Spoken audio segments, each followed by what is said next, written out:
नमस्कार दोस्तों, मैं हूं भरत और आप देख रहे हैं यूट्यूब रेड टैग भरत।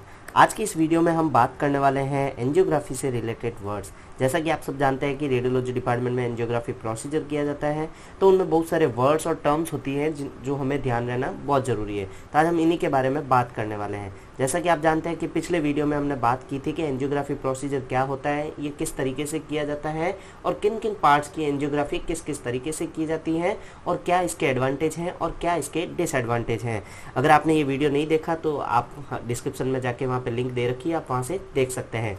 अभी हम बात करते हैं कि कौन कौन से ऐसे डिफरेंट वर्ड्स जो होते हैं जो एंजियोग्राफी प्रोसीजर के समय यूज़ लिए जाते हैं। जैसे कि एंजियोप्लास्टी हो गया, स्टेंट वर्ड हो गया, कैथेटराइजेशन, कैथलैब हो गया, एनुराइजम, स्टेनोसिस, एनेस्थीसिया, हेमेटोमा एंड कीमोटॉक्सिक, और भी बहुत सारे ऐसे वर्ड्स और टर्म्स होती है जो उसमें एंजियोग्राफिक प्रोसीजर में यूज़ ली जाती है। ओके, तो सबसे पहले हम बात करते हैं कि एंजियोग्राफी एंड एंजियोप्लास्टी क्या होता है। बहुत सी बार हमारे पास कंफ्यूजन रहता है कि एंजियोग्राफी एंड एंजियोप्लास्टी में क्या डिफरेंस होता है। सबसे फर्स्ट हम जो वर्ड की बात करते हैं वो है एंजियोग्राफी एंड एंजियोप्लास्टी। ओके, जब भी हम बात करते हैं एंजियोग्राफी के बारे में, ग्राफी मतलब उसे रिकॉर्ड करना या फिर उसकी इमेजिंग करना। ओके, तो जब भी हम उस किसी भी जो भी हमारे पास प्रोसीजर है उसकी हम इमेजिंग कर रहे हैं तो ये एक तरीके से कौन सा प्रोसीजर हो गया, डायग्नोस्टिक प्रोसीजर हो गया।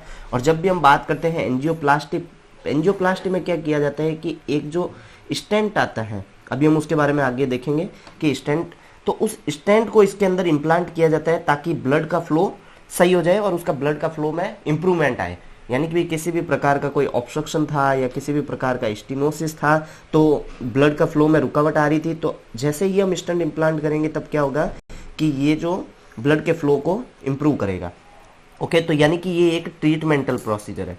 Okay, improve blood flow of vessels, vessels के ब्लड फ्लो को इम्प्रूव करता है, तो ये एक ट्रीटमेंटल प्रोसीजर है। और जब भी हम बात करेंगे एंजियोग्राफी के बारे में यानी कि उसे रिकॉर्ड करना, तो ये एक डायग्नोस्टिक प्रोसीजर हो गया। ओके, नेक्स्ट हम बात करते हैं स्टंट के बारे में।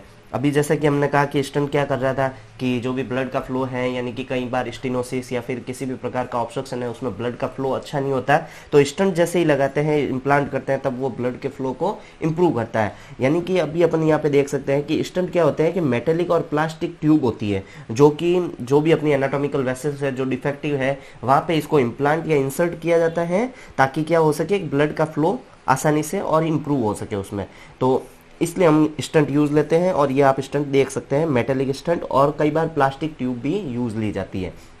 ओके, जैसा कि अब इसमें क्या कहा है कि मेटल और plastic tube inserted into the lumen of anatomical vessels, anatomic vessels, और duct to keep the passageway open. Okay, जो भी पासिंग का वे है उसके वेसल्स का वो ओपन कर सके, तो उन्हें कहते हैं स्टंट। तो मोस्टली स्टंट के किस किस प्रकार के होते हैं, मेटल और प्लास्टिक के हो सकते हैं।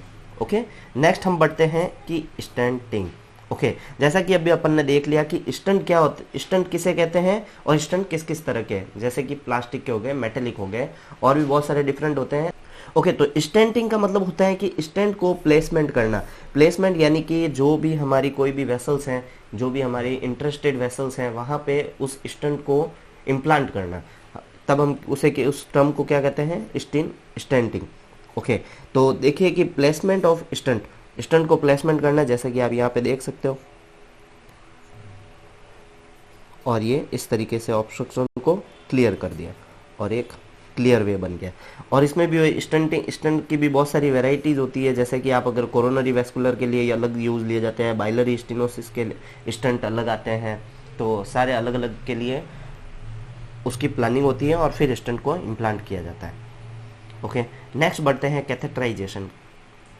ओके, सो कैथेटराइजेशन यानी कि जैसा कि अपन अभी कह रहे थे स्टेंटिंग, तो स्टेंटिंग में हम कह रहे थे कि स्टेंट का प्लेसमेंट करना, और उसी तरह हम क्या कहेंगे, कैथेटराइजेशन यानी कैथेटर को इम्प्लांट करना। ओके, तो implantation of catheter is known as catheterisation. यानी कि अब देखिए, जब भी हम एंजियोग्राफिक प्रोसीजर किए जाते हैं तो उसमें फिमोरल अप्रोच और रेडियल अप्रोच के थ्रू कैथेटर को इंट्रोड्यूस किया जाता है। ओके, फिमोरल अप्रोच और रेडियल अप्रोच के थ्रू क्या किया जाता है, कैथेटर को इंट्रोड्यूस किया जाता है। कैथेटर को इंट्रोड्यूस किया जाता है गाइड वायर के सहारे किया जाता है ताकि हमें जो इंटरेस्टेड पार्ट है वहाँ पे हम उस कैथेटर को इम्प्लांट कर सके और हम उसकी इमेजिंग कर सकते हैं, और अगर जब हम चाहें तो वहाँ पे स्टेंट का भी इम्प्लांट कर सकते हैं। ओके, तो ये वर्ड है, मतलब कैथेटराइजेशन का कुल मिला के ये वर्ड है कि implantation of catheter. Okay, next हम टर्म की तरफ बढ़ते हैं, cath lab. Okay, cath lab यानी कि कैथेटराइजेशन लेबोरेटरी भी कहते हैं इसको। ओके, सो कैथ लैब एक वेल इक्विप्ड लेबोरेटरी है जहाँ पे सारे रेडियोलॉजिकल इक्विपमेंट होते हैं, जो भी कोरोनरी या फिर जो अपनी एंजियोग्राफिक प्रोसीजर से रिलेटेड सारी उसमें इक्विपमेंट होते हैं, सारी मेडिसिन होती हैं, और वहीं पे इंटरवेंशनल रेडियोलॉजिस्ट भी होते हैं और सर्जन्स की टीम होती है, कार्डियो सर्जन भी रहते हैं वहाँ पे, और एक वेल इक्विप्ड मशीन होती है वहाँ पे, जैसे कि आप इसमें डायग्राम में देख सकते हैं, ये सियाम वाली मशीन है, या फिर कई बार कैथ लैब में डीएसए मशीन भी होती है। ओके, तो ये सारी, और उसमें जितने भी इक्विपमेंट रिक्वायरमेंट रहते हैं जिस समय एंजियोग्राफी के समय, वो सारे इक्विपमेंट यहाँ पे अवेलेबल रहते हैं, इसलिए इसे कैथ लैब कहा जाता है, कि यानी कि कैथेटराइजेशन लेबोरेटरी। जहाँ और कैथेटराइजेशन लेबोरेटरी के अंदर जो भी प्रोसीजर होते हैं वो डायग्नोस्टिक भी होते हैं और ट्रीटमेंटल भी होते हैं। ओके, नेक्स्ट वर्ड की तरफ बढ़ते हैं, एन्यूराइज्म। ओके, सो एनुराइज्म वर्ड हम किसके लिए कहते हैं? एनुराइज्म वर्ड होता है एक तरह की पैथोलॉजिकल कंडीशन है एनुराइज्म, जिसके अंदर क्या होता है कि जो भी वेसल्स की वॉल होती है वो वीक हो जाती है। वेसल्स की वॉल जब वीक हो जाएगी तो ये क्या करता है, एक बलून के फॉर्म में हो जाती है, यानी ballooning and weekend vessels wall, vessels की वॉल वीक हो जाती है और वो बलूनिंग शेप में ले लेती है। ओके, तो इस कंडीशन को क्या कहा जाता है? एनुराइज्म। नेक्स्ट बढ़ते हैं स्टेनोसिस। स्टेनोसिस भी एक पैथोलॉजिकल कंडीशन है जिसमें किसी भी प्रकार का मतलब ऑब्स्ट्रक्शन या प्लेग का जाम हो जाना या फिर ट्यूब का नैरोइंग हो जाना। ओके, यानी कि abnormal narrowing in blood vessels, blood vessels में किसी भी प्रकार की नैरोइंग होना क्या कहलाएगा? स्टेनोसिस। ओके, जैसा कि आप देख सकते हैं कि नॉर्मल ब्लड की जो आर्टरी है और जो एक स्टेनोसिस कंडीशन से वाली आर्टरी है। ओके, तो हम इस कंडीशन को कहते हैं नैरोइंग, यानी स्टेनोसिस वर्ड आते ही अपन क्या सोचेंगे कि नैरोइंग, एबनॉर्मल नैरोइंग।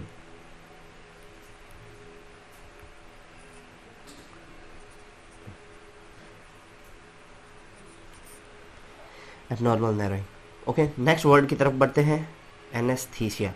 ओके, आप सब जानते होंगे एनेस्थीसिया, कई बार तो यही सोचते हैं कि सुन करने के लिए। ओके, तो एनेस्थीसिया यूज लिया जाता है जो पेन से बचाने के लिए।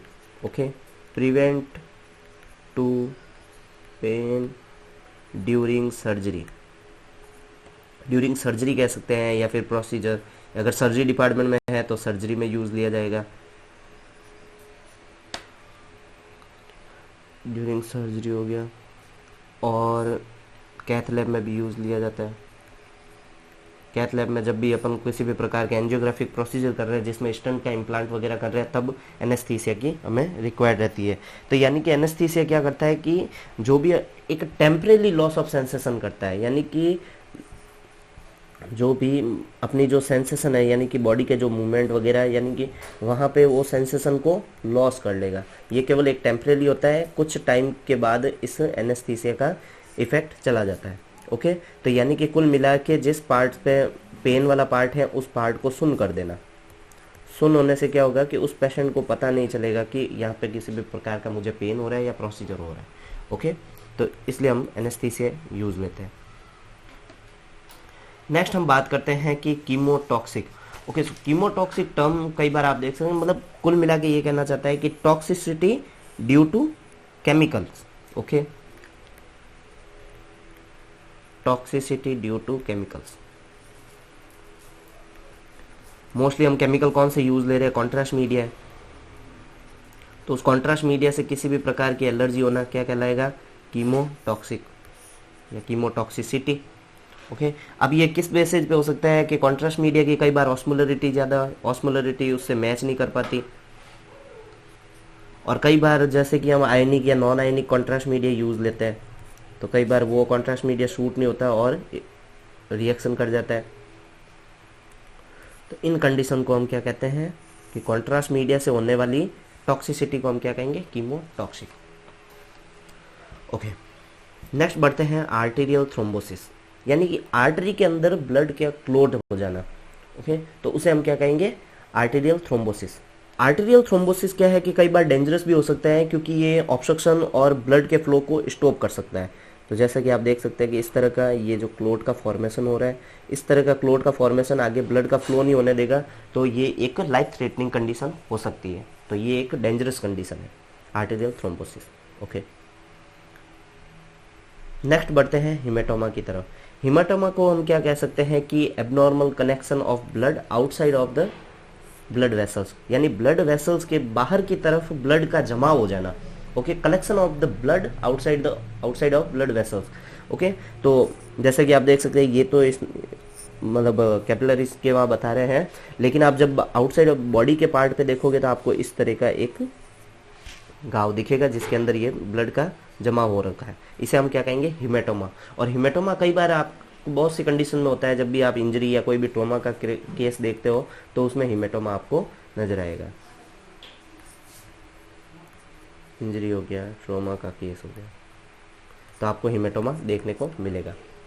ओके, नेक्स्ट हम बढ़ते हैं स्टरलाइजेशन की तरफ। तो स्टरलाइजेशन क्या है कि एक प्रोसेस है जो क्या करता है, रिमूव करता है किन किन को, जो भी हमारे माइक्रो ऑर्गेनिज्म है, जैसे कि फंजाई हो गई, बैक्टीरियाज हो गए, स्पोर हो गए, और भी बहुत सारे जो भी बायोलॉजिकल जो भी लाइव ऑर्गेनिज्म जो होते हैं, यानी कि जो हेल्दी नहीं है और हमारे प्रोसीजर में या किसी कुछ न कुछ इफेक्ट प्रोड्यूस कर सकते हैं। ओके, तो उन हाइजीन को मेंटेन रखने के लिए हमें क्या प्रोसीजर की ज़रूरत पड़ती है, स्टरलाइजेशन की। तो जो भी हम इक्विपमेंट वगैरह यूज़ लेते हैं वो सारे स्टरलाइजेशन होते हैं। तो स्टरलाइजेशन प्रोसीजर में क्या किया जाता है कि जो भी माइक्रो ऑर्गेनिज्म है, या तो उनको रिमूव किया जाता है या फिर उनको किल किया जाता है। तो स्टरलाइजेशन के भी बहुत सारे प्रोसीजर्स होते हैं, तो उन प्रोसीजर्स के माध्यम से हम उन इक्विपमेंट्स को क्या करते हैं, स्टरलाइज करते हैं। ओके, सो आज का ये हमारा वीडियो यहीं ख़त्म होता है। अगर आपको वीडियो पसंद आया है तो लाइक कीजिए, और अगर आप चैनल पर नए हैं तो चैनल को सब्सक्राइब कीजिए और अपने दोस्तों के साथ शेयर करना ना भूलें। मिलते हैं नेक्स्ट वीडियो में। Bye bye, thank you. बने रहिए रेड टैग भारत के साथ।